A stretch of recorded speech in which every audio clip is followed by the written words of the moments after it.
ناظرین، یہ امریکہ کی ایک مسجد ہے۔ یہ انگریز لڑکی مسجد کے باہر سے گزر رہی تھی۔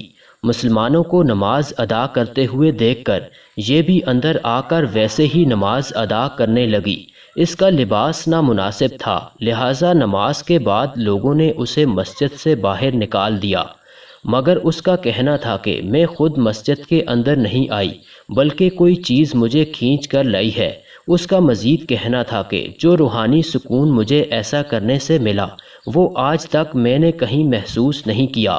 وہ نماز کے بارے میں مزید جاننا چاہتی تھی کہ آخر یہ کیسی جادوئی عبادت ہے، مگر اسے کہا گیا کہ پہلے مناسب کپڑے پہن کر آؤ۔ ناظرین، ہم مسلمان ہو کر نماز کو ترک کر رہے ہیں اور غیر مسلم اس عبادت میں کشش محسوس کر رہے ہیں۔ مزید اچھی ویڈیوز کے لیے چینل کو سبسکرائب کرنا نہ بھولیں۔